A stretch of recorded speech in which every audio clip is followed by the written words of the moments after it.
सतगुरु मैं तेरी पतंग बाबा, मैं तेरी पतंग हवा विच उड़दी जावांगी, हवा विच उड़दी जावांगी। साइया डोर हथों छड़ी ना मैं कटती जावांगी। सतगुरु मैं तेरी पतंग बाबा, मैं तेरी पतंग।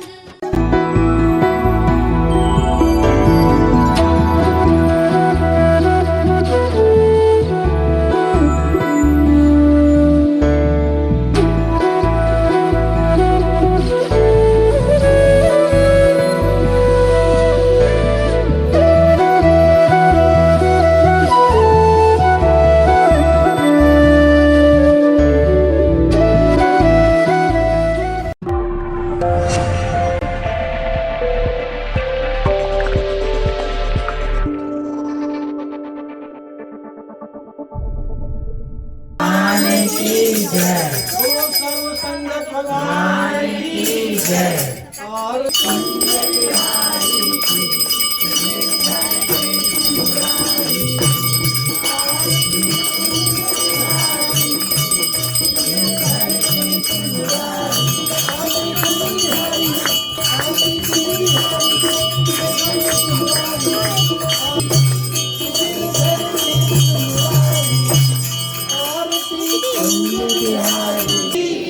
बोलो सर्व संगत भगवान की सबके शुक्र गुजारी, सबके आभारी, शुक्रिया शुक्रिया, धन्यवाद धन्यवाद, शुक्रिया शुक्रिया। हर हर महादेव, हर हर।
सब सेवकों की जय, संगत की जय।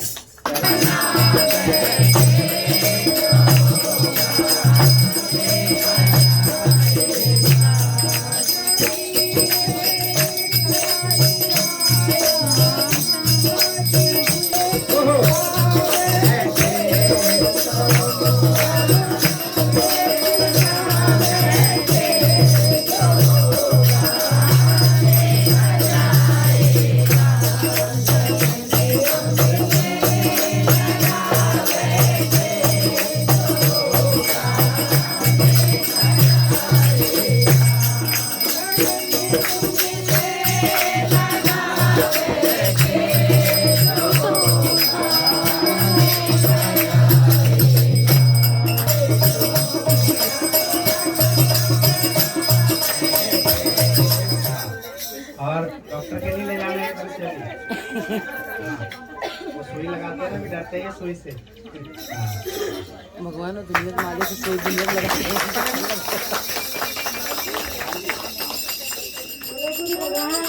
की जय, माता की जय, भगवान की जय, राधे रानी की जय, संगत की जय।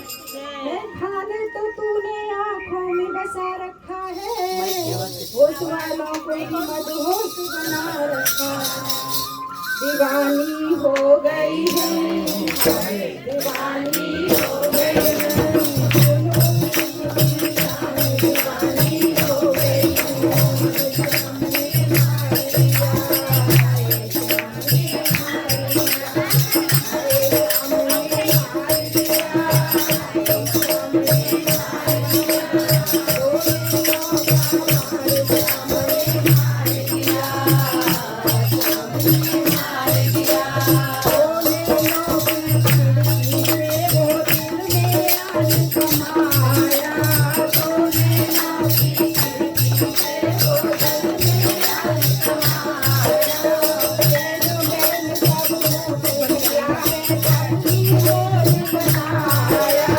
चैन वैन सब लूट लिया है दिल से जान की गरज है तो जाने जगत कमानी हो गई वे ओहो दीवानी हो गई वे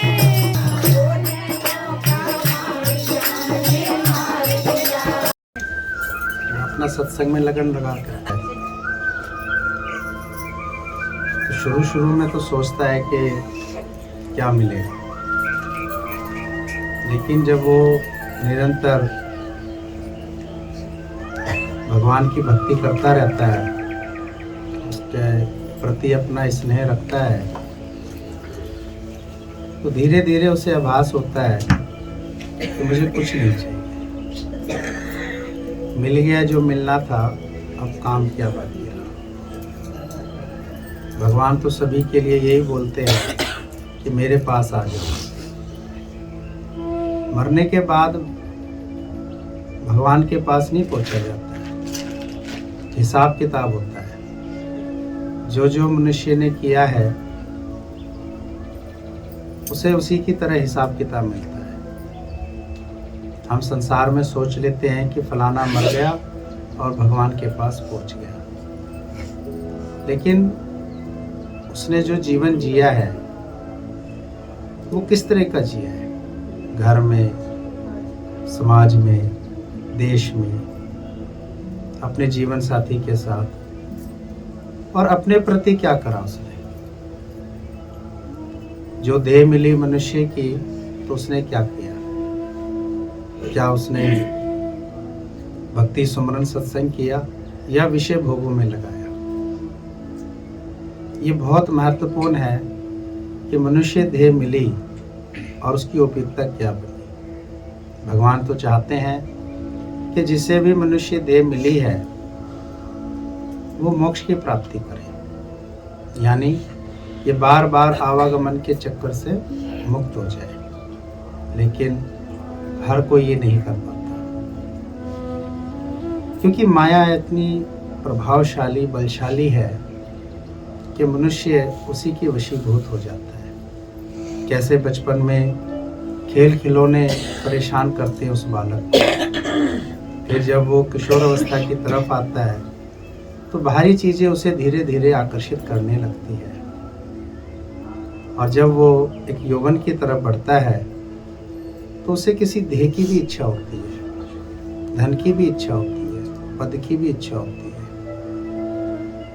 फिर ना जाने उसे क्यों भविष्य की चिंता होने लगती है। कितने आराम से मनुष्य के शुरुआत के 15 वर्ष निकल जाते हैं, उसे कोई चिंता नहीं रहती भविष्य की, लेकिन जैसे 22-23 वर्ष 25 वर्ष तक वो पहुंचता है तो भविष्य की चिंता उसे परेशान करती है, क्योंकि बाहरी संसार में उसे ये बताया जाता है कि धन होगा तो सुखी होगा, कोई पद होगा तो सुखी होगा, तेरा व्यक्तित्व बढ़ेगा, तेरा परिवार चलेगा। बताते ठीक है, लेकिन आधा ही बताते हैं, पूरा नहीं बताते। किसी जन का साथ लिया, जिसे हम शादी भी कहते हैं, मनुष्य आगे बढ़ने लगता है, धीरे धीरे वो बालक करता है, घर गृहस्थी बनाता है और रिश्ते नाते जोड़ता हुआ आगे अपने जीवन को बढ़ाता है। लेकिन वो समझ नहीं पाता है कि आखिर इस देह का उपयोग क्या था। जब हमें साधु संत महात्मा गुरुजन मिलते हैं तो वो समझाते हैं कि इस देह का उपयोग भक्ति सुमरन और सत्संग में करना। भगवान हमें कोई और काम नहीं बोल रहे हैं, भगवान एक ही काम बोल रहे हैं, समर्पित हो जाओ, अपना समर्पण कर दो। यानी ये जो चिंता फिकर ख्यालात बार बार ये इच्छाएं, मन का दुखी होना, परेशान होना, कुछ कुछ चाहना है, इन सब को भुलाकर मेरी शरण में आ जाओ। लेकिन मन इतनी जल्दी नहीं मानता है। मनुष्य कोशिश तो करता है, लेकिन फिर बुद्धि की अवस्था, संग की अवस्थाएं, जहाँ उसका उठना बैठना होता है, वो उसे इतना भक्ति की तरफ नहीं जाने देता है। वो कहता है कि इतना कुछ नहीं मिलता है। लेकिन जो कोई भी मनुष्य पूर्ण निष्ठा दृढ़ संकल्प के साथ भगवान की शरण में जाता है तो उसे बहुत खुशियाँ मिलती है। बहुत थोड़ी सी वृद्ध अवस्था आने पर उसके ज्ञान चक्षु खुलते हैं। लेकिन जो यौवन वाले होते हैं वो कोशिश नहीं करते, क्योंकि भविष्य रूपी विकार उनका साथ करता है और उन्हें भगाना दौड़ना वो शुरू कर देता है और वो उस तरफ भागने लगते हैं। देखिए, धन को यौवन मिलता है और तकरीबन सारे यौवन वाले होते हैं जो धन की तरफ चलते हैं, क्योंकि समाज की व्यवस्था ही ऐसी बनाई गई है। और समाज की उस व्यवस्था में वो जो हमें भक्ति से मिल सकता है वो उस धन से नहीं मिल सकता। इसका अर्थ ये नहीं कि धन बुरा है या हमें धन के प्रति आकर्षित नहीं होना है, लेकिन वास्तव में हकीकत में ये जीवन भगवान के लिए ही मिला था और काज नहीं थे। ये सब फैलावा हमारे ही बुद्धि का, हमारे संग का है। इतने अत्यधिक की आवश्यकता नहीं थी। भगवान ने हम सब के लिए दाना पानी लिखा है। जब उसने जीव जंतु पशु पक्षियों के भी लिए लिखा है तो क्या उसने अपनी सर्वश्रेष्ठ कला अपने ही जैसा जिसको बनाया तो क्या उसके भाग्य में नहीं लिखा? खाता तो खैर मनुष्य अपने भाग्य का ही है। वो सोचता है मैंने मेहनत करी तो मैं उससे खा रहा हूं। जब तक का भी उसका हिसाब किताब लिखा हुआ है वो तब तक ही खाता है। भगवान तो यही सबसे कहते हैं, मेरे पास आ जाओ, भाव भावनाओं से आ जाओ, विचारधाराओं से आ जाओ। अंतर हृदय में जो तरंगे उठती हैं वो सब मेरी तरफ कर दो। जो देह मिली है ये सेवा के लिए मिली है, आदर सत्कार करने के लिए मिली थी, ना कि कलह कलेशों में, अपने भोग विलासों में और तरह तरह के व्यंजन और वस्त्र और धन इत्यादियों में के लिए मिली थी। लेकिन इस वचन को समझते समझते बहुत समय लग जाता है। शायद उसके पास वो समय है या नहीं है। और फिर धीरे धीरे, शरीरों का तो पता ही है, ये हमेशा एक से नहीं रहते हैं। तो भगवान सभी को यही बोलते हैं कि तू मेरा हो जा। मरने के बाद भगवान का नहीं होया जाता है। जीते जी गुरु कहते, जीते जी तू किसका है, कहाँ तेरी आसक्तियां और मोह ममता है, कहाँ के लोभ लालच तू करता है। अगर यौवन अवस्था में कोई ऐसा भाव अपने अंदर में रख लेता है, एक तो उसको अमरता का पद मिलता है, दूसरा जीवन भर उसके आदर्शों को पूजा जाता है। मनुष्य नहीं पूजा जाता है, उसके आदर्शों को पूजा जाता है, उसके नेक व्यवहार को पूजा जाता है। कोई जाति से नहीं, कोई धन से नहीं। जाति और धन से तो थोड़े दिन ही वो वाहवाही ले सकता है, किसी पद से वो सलूट ले सकता है, लेकिन किसी के दिल को नहीं जीत सकता है। किसी विद्या से, योग्यता से वो धन कमा सकता है, अपना रसूख बढ़ा सकता है समाज में, लेकिन किसी को अपना नहीं बना सकता।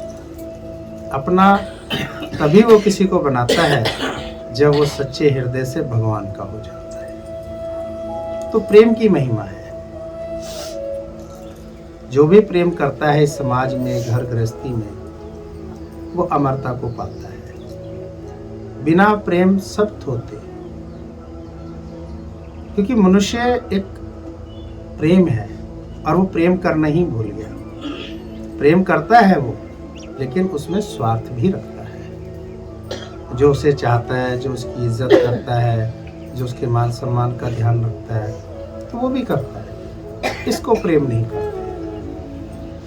प्रेम की परिभाषा हम वृक्ष से सीख सकते हैं, नदी से भी सीख सकते हैं, धरती माता से भी सीख सकते हैं, आकाश जो हमारा पिता है उससे भी सीख सकते हैं, वायु से भी सीख सकते हैं और इस प्राकृतिक से भी सीख सकते हैं कि ये हमें कैसे निश्चल निस्वार्थ प्रेम करती है। न जात पात देखती है, न छोटा बड़ा देखती है, न अमीरी गरीबी देखती है, कौन हमारे काम आ रहा है या नहीं आ रहा है। आज तक कितना जो जल हमने पिया है वो नदियों का ही तो है। जितनी भी नदियां हैं उन्हें माँ कहा गया है। और कितने कदम हम रोज धरती माता पर चलते हैं, बदले में वो हमसे कुछ नहीं चाहती। आज ये आकाश तुल्य जो पिता की जो छत्र छाया हम सब पर है, कोई विरला ही है जो उसका धन्यवाद करता है। कैसे ये वायु देवता हर समय हमारे अंग संग रहता है। हम कह रहे हैं कि हम वायु ले रहे हैं, शक्ति भगवान की है। हम खाना खा रहे हैं, था किसका। हम इतना सब कुछ करते हैं, बुद्धि किसकी है। जो कोई भी ये विचारधाराएं अपने अंदर में रखता चला जाता है वो भगवान का हो जाता है। तो भगवान का होना ही था हमें, लेकिन हो गए हम यहाँ के। भगवान का ही होना था। जैसे बालक घर का ना हो के बाहर वालों का जल्दी हो जाता है और अपने माता पिता घर गृहस्थियों को भी छोड़ देता है। 99% बुराइयां गलतियां वो बालक कहाँ सीख के आए। माता पिता नहीं सिखाते हैं।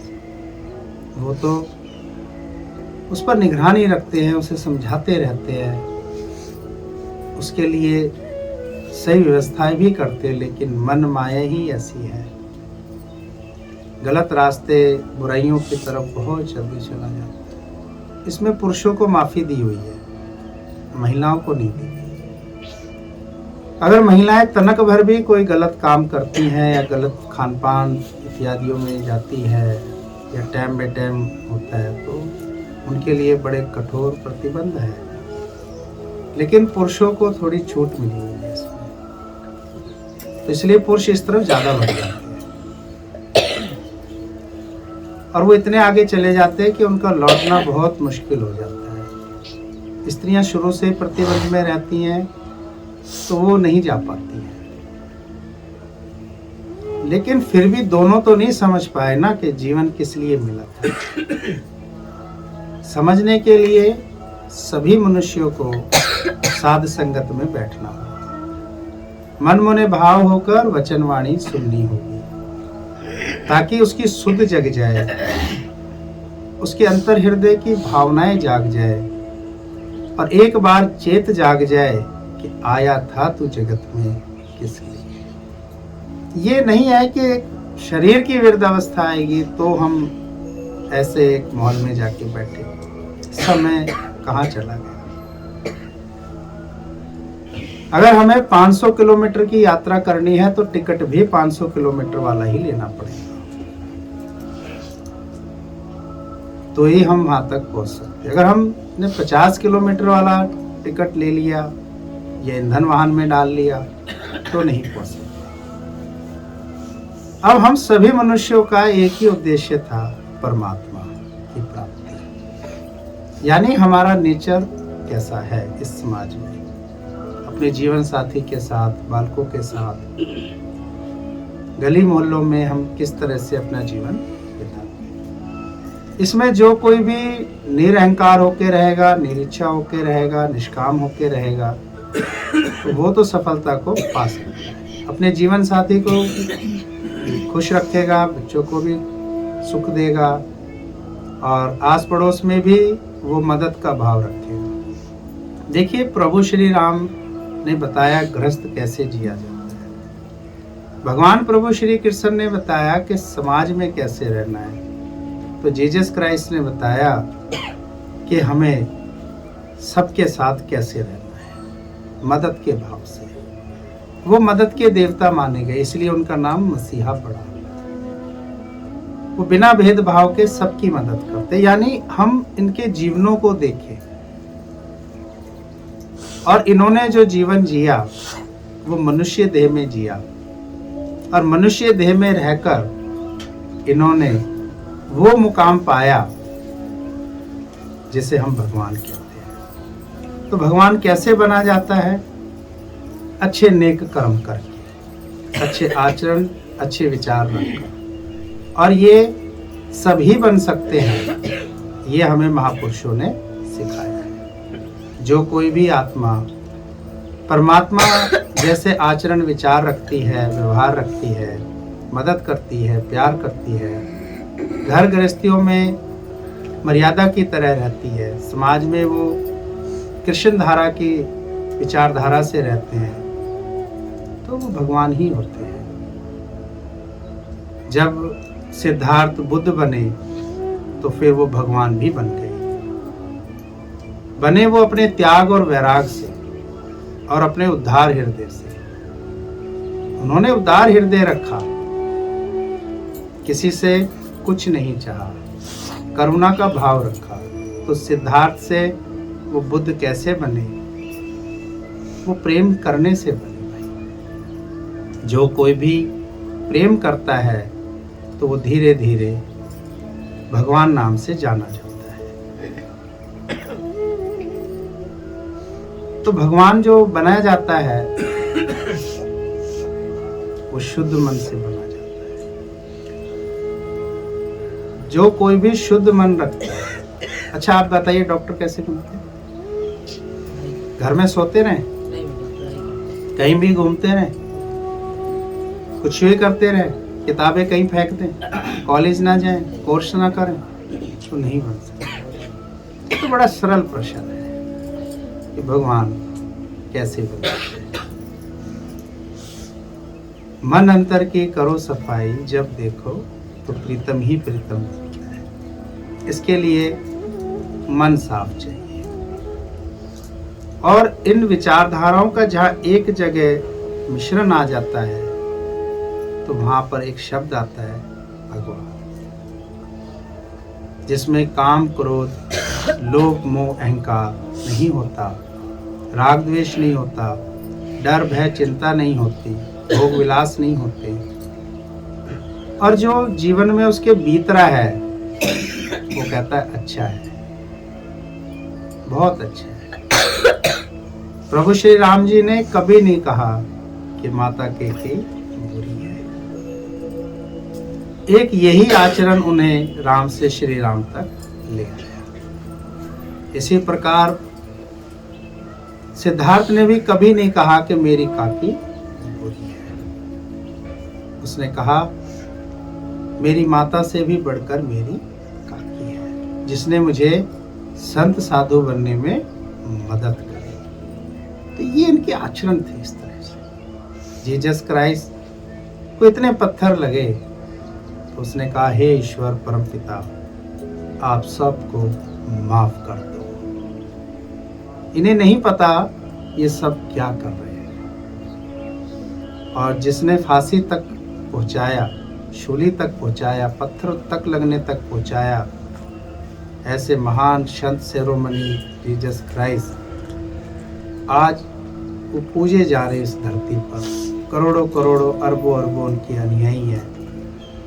आज हर गली मोहल्ले में चर्च हैं। इसके पीछे कारण है उनका प्यार, अपनापन। उसी मनुष्य को निवाला खिलाया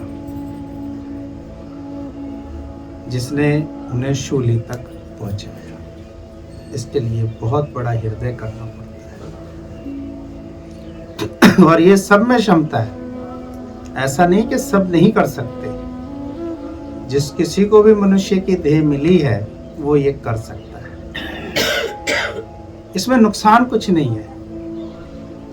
हमारा जो जन्म मिला था वो इसीलिए ही मिला था, प्रेम, उदारता, करुणा और मिठास।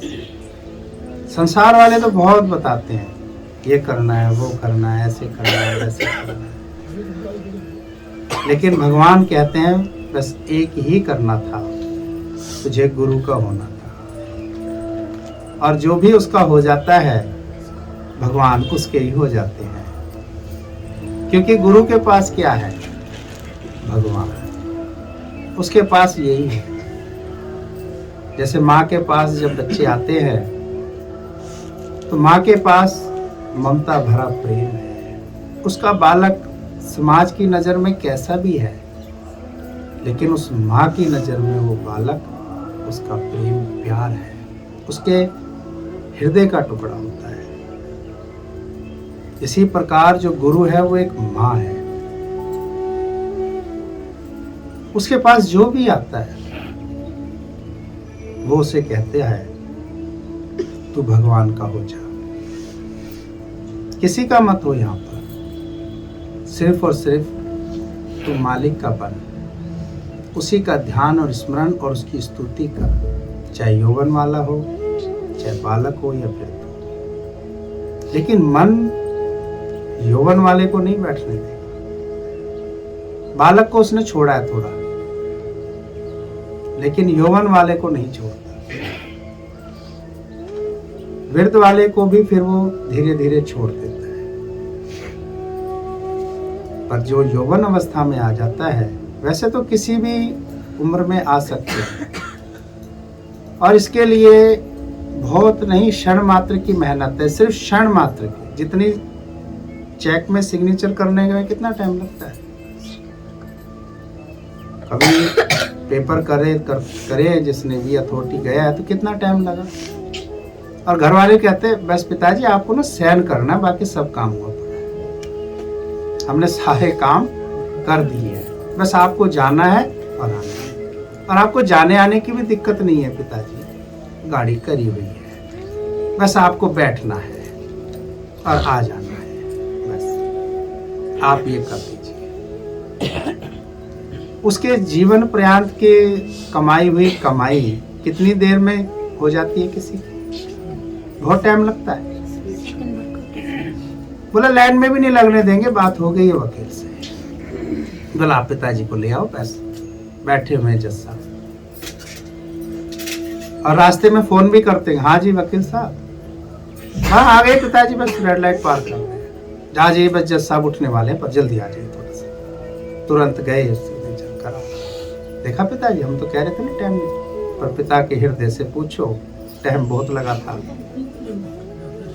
टाइम बहुत लगा था इसको कमाने में, लेकिन हो जाने में टाइम नहीं। तो माया वाले तो बोलते हैं बहुत मेहनत लगेगी ठाकुर जी को संभालने में, हो गया, डरा दिया मैंने, कर लो।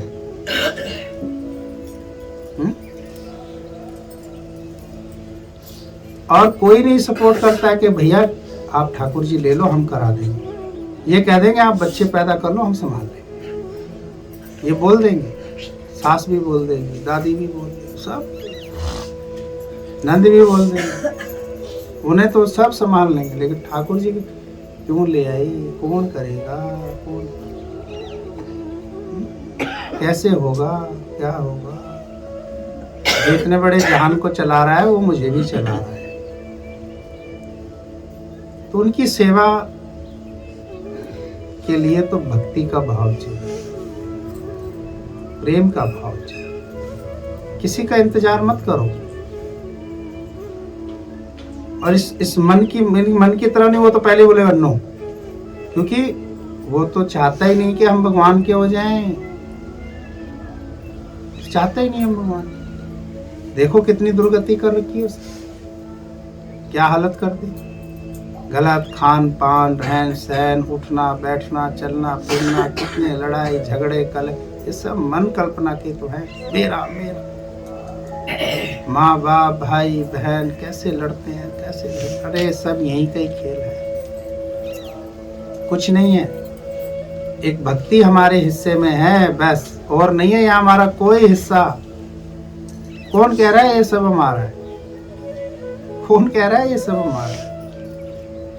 गुरु कह रहे हैं ये सब भगवान का है, यहाँ कुछ भी नहीं है।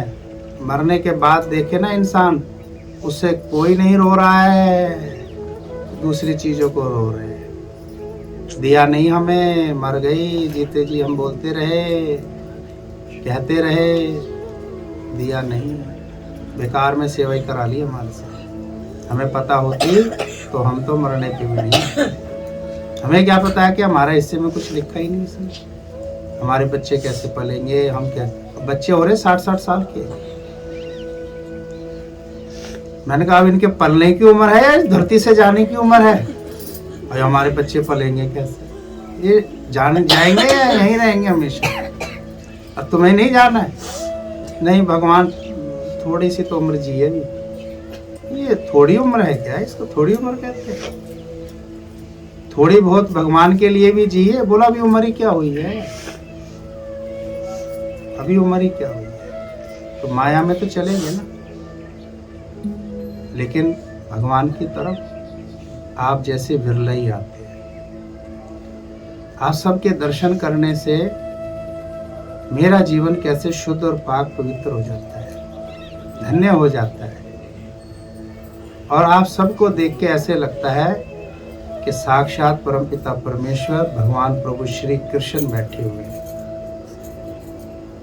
और अपने हृदय की बात करने का मौका मिलता है। भगवान से 2 घड़ी प्यार करने का मौका मिलता है और उसका धन्यवाद करते हैं। आपका भी करता हूं कि इस मन पर विजय प्राप्त हुई, नहीं तो फंसे रहते हम भी कलह कलेशों में, इनमें उनमें। मुक्ति मिली, और जब मुक्ति मिली तो भगवान का स्थान भी मिल गया